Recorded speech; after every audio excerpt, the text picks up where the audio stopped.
And speaking of fighting, right? A lot of people can consider recruiting like a war, right? Definitely. They even have the top recruiters seeking the top help. They call them headhunters, right? Yeah.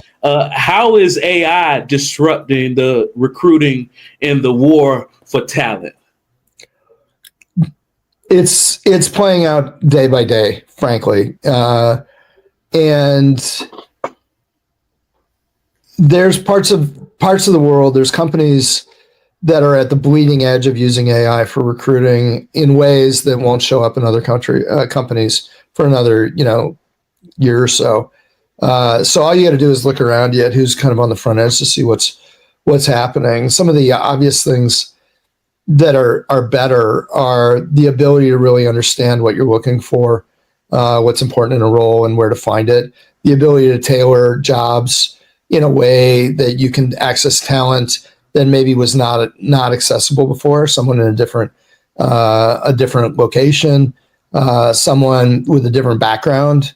Now artificial intelligence is helping to take things out of jobs that get in the way of folks with those characteristics from really thriving. So the talent pool is opening up.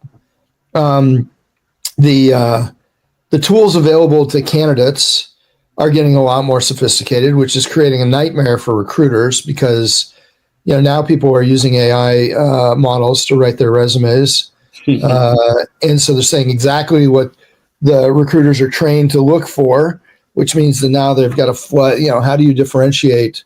In that kind of situation, it's getting really, really challenging. Same is true on the marketing side, by the way, because recruiting has got a big marketing component. And so there's like good and bad that's playing out every day. It's getting a lot more chaotic. Truth is getting a lot harder to discern. At the same time, there's huge opportunities. So, the other thing about AI that people close to it really understand, the people not so close to it don't really get the implications of, is that it's changing so fast. The product cycles on AI are measured in weeks. Traditionally, they've been measured in years. And so, when you've got a product life cycle that, is obsolete a month from now, and you've got a new generation of capability every single month, month over month over month, the capabilities are astounding. For example, there are companies now that will rent you AI employees that are fully functioning employees. They could be on this call with us right now, and you wouldn't know that they were an AI, right? And they could be fully contributing to the conversation. They could be, a frontline recruiter screening folks, and you wouldn't even know it. And they would work 24/7 with no breaks. They would keep track of all the to-dos. They would do the to-dos to the extent they could for you.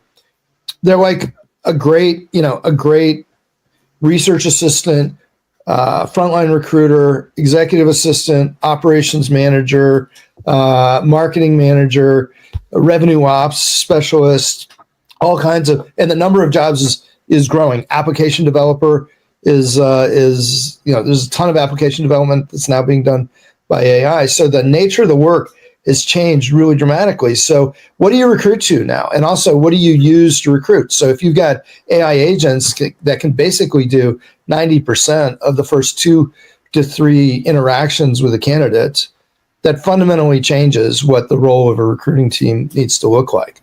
Not the outcomes they need to achieve, but who's doing what. And that's, like I said, what's present today is the worst it's ever going to be. I mean, think about that. And what was present yesterday was worse than it is today, right? And it just, every single day, it's getting better and better and better. So folks that are skeptical about what AI can do, I would just challenge them to take a step back and remember, today, it's light years ahead of where it was a year ago, and tomorrow it's going to be even further. You're not going backwards on this. And I'm with you, Kerry. You can't fight the sands of change, right? And I'm utilizing AI as much as I can, and we already have in our agendas for next quarter to utilize it more and more. But just like you said, every day is getting better and better.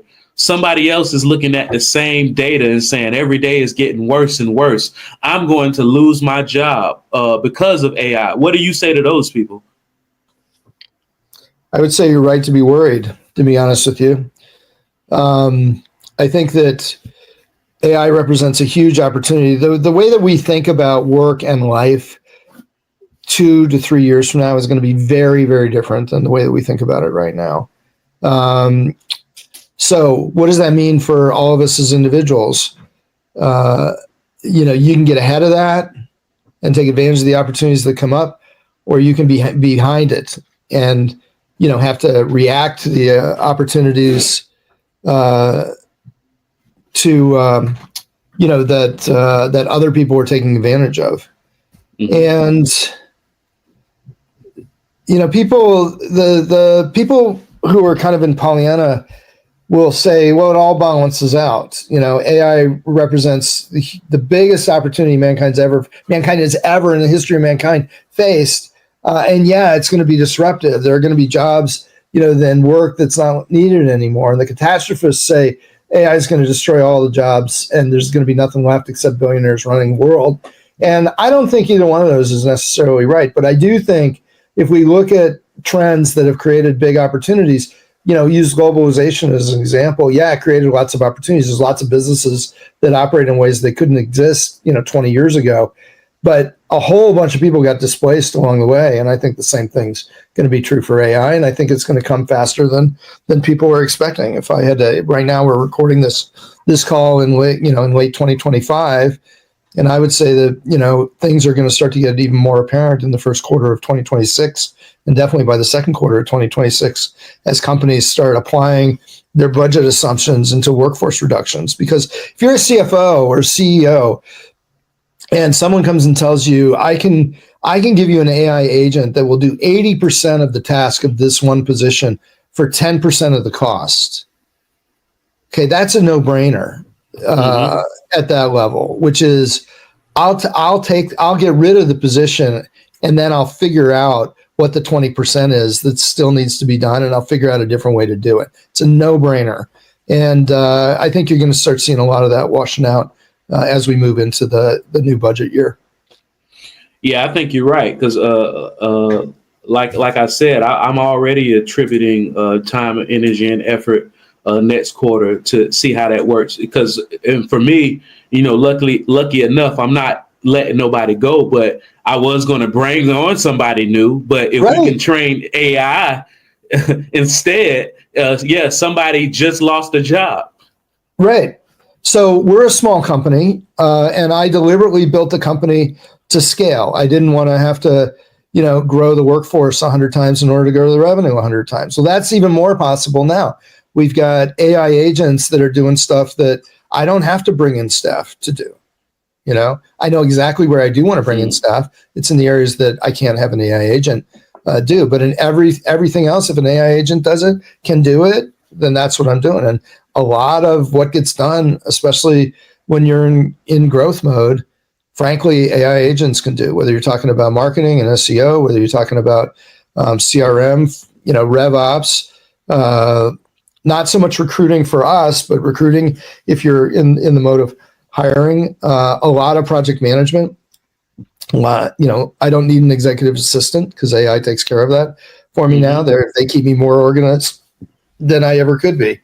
So yeah, you're exactly right. I'm kind of at the point where it's like I tell people AI isn't taking away any of my staff. It's just allowing me to not have to add staff.